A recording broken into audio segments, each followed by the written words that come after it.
Saya pernah kasih contoh 3 orang pencuri itu, 1 pimpinannya, 2 trainer seniornya. Yang pertama baru daftar ini maling baru, pengen nyuri motor. Yang baru praktek tuh diamatin sama trainer sama bos dari jauh. Ya kecepatan cuma sedetik, dia sampai 3 detik belum selesai. 3 detik, susah nih bos, sabar, terusin, sabar. Anda bayangin, dia ada orang maksiat aja sabar sekarang. Nonton bola sabar malam, nonton bola tuh bisa sabar. Anda bayangkan, bahkan pejudi nunggu menit terakhir sabar. Sabar aja dulu, ntar bagian terakhir injury time. Anda bayangin, kenapa Anda yang tahajud nggak sabar? Kenapa Anda yang puasa nggak sabar? Kenapa Anda menghafal Quran nggak sabar? Sabar kawan, sabar. Karena memang dunia ini tempat capek, ntar di akhirat istirahatnya, di alam kubur istirahat, sampai nggak ada orang bisa bangunkan lagi. Istirahat, silahkan yang lama istirahat, nggak akan bangun demi Allah saya katakan. Ya, istirahat yang panjang. Sekarang nggak apa-apa, capek juga, lagi tidur bangunin, Allahu Akbar, Allahu Akbar, ya bangun, bangun aja dulu, bangun dulu aja. Ya isya, maghrib capek tiduran, dibangunin, bangun aja dulu, bangun. Entar ada saatnya nggak bangun lagi. Di situ silahkan istirahat yang panjang. Ya kalau pengen cepat-cepat silahkan, kan? Cuman nggak bisa milih. Nah, saya tuh sampaikan ini penting supaya kita bisa mengukur kita ini benar nggak berislam sampai dengan malam ini. Benar nggak mengamalkan Al-Quran? Benar nggak kembali pada Al-Quran? Jangan-jangan Al-Quran minta kita ke timur, kitanya ke barat. Kata Quran, John jangan gosip, ente gosip. Saya enggak Ustaz, bagus, enggak seperti itu tuh ibu yang itu tuh. Ya sama aja, jelas ya. Taqi itu 1 orang, wa kana taqiyya, kalau banyak muttaqin. Dzalikal kitabu la raiba fihi hudal lil muttaqin. Muttaqin itu cirinya ibadah. Alladzina yu'minuna bil ghaib wa yuqimunas shalah wa mimma razaqnahum yunfiqun. Infak ibadah, salat ibadah. Nah, rumus ibadah itu ibadah bagian dari takwa. Takwa itu rahasianya diantaranya dalam Al-Quran, itu wasilah untuk memohon kepada Allah agar mengabulkan apa yang kita mohonkan. Itu rumus. Tadi rumusnya di Al-Maidah ayat ke-35. Ya ayyuhalladzina amanu, hai orang-orang telah beriman kepada Allah, ittaqullah, coba kamu tingkatin tuh takwanya, deketin Allahnya. Anda pengen harta, yang punya harta itu Allah, karena itu disebut Ar-Razzaq. Kenapa Anda nggak dekati Allah yang punya harta itu? Anda pengen ilmu, yang punya ilmu Allah Al-Alim. Kenapa nggak Anda dekati Allahnya yang punya ilmu?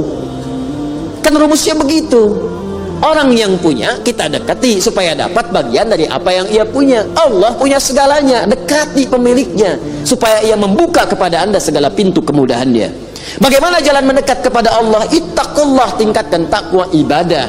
Makanya orang dulu itu banyak yang ibadah, pasca ibadah dia memohon kepada Allah. Bahkan saat sedang ibadah minta.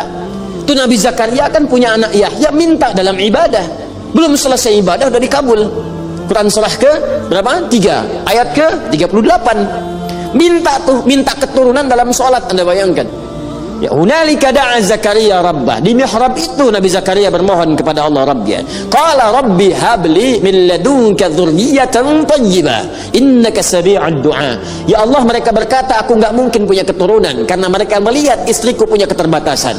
Secara klinis dia sudah menopause, secara medis dia divonis mandul. Kata manusia yang nggak mungkin. Tapi hamba percaya engkau pemberi yang tak punya batas. Sifat Allah namanya Wahhab, pemberi tanpa batas. Minta dengan amr lit talab, memohon.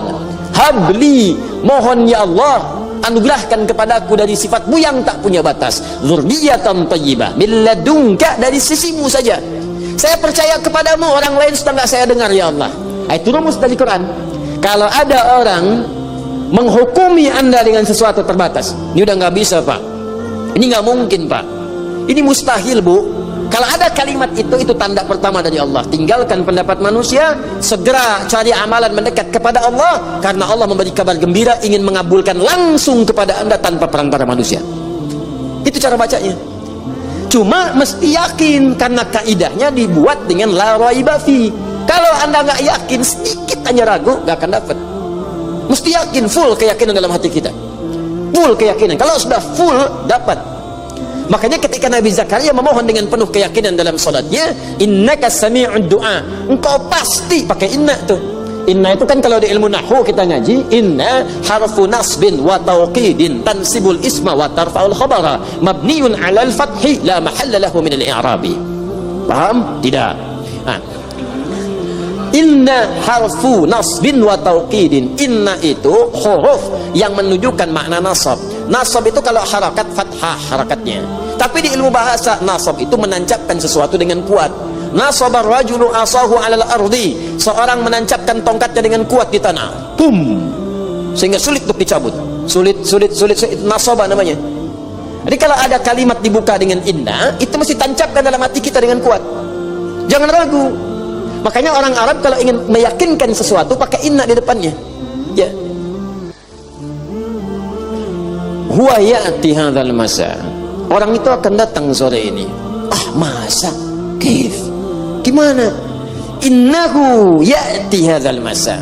Saya yakin dia akan datang sekarang. Ya. Uhibbuki. Aku mencintaimu sayang. Gombal. Inni uhibbuk ya inna.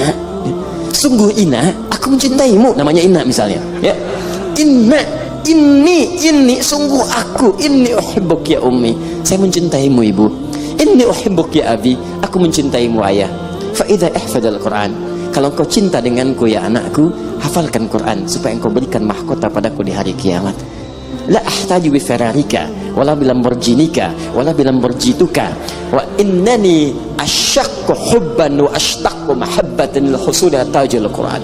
Sungguh aku enggak butuh dengan Ferrarimu, sungguh aku tidak butuh dengan Lamborghinimu, juga Lamborghitumu. Yang aku inginkan engkau berikan mahkota dengan tanganmu yang aku rawat sejak kecilmu di hari kiamat saat aku kembali kepada Rabb kita semua. Katakan itu dalam setiap mau tidurnya, bisikan di telinganya, sehingga itu terngiang dalam benaknya dan masuk ke dalam jiwanya, dan Anda akan merasakan kebahagiaan tertinggi bahkan sejak ia menghatamkan Al-Qur'annya sebelum Anda berpulang kepada pencipta kita Allah Subhanahu wa ta'ala. Sujud Anda syukur. Betapa saya lihat, saya sering terharu kalau lihat anak-anak sedang karantina selesai, ibunya datang, bapaknya datang, semangat disupport itu. Habis itu ada yang telepon, ada yang nangis, ada yang macam-macam. Itu baru di dunia, apalagi di akhirat nanti. Apalagi di akhirat. Muliakan diri Anda dengan kemuliaan dari Allah Subhanahu wa ta'ala. Wabtagu ilaihil wasilah. Cari wasilah dengan takwa.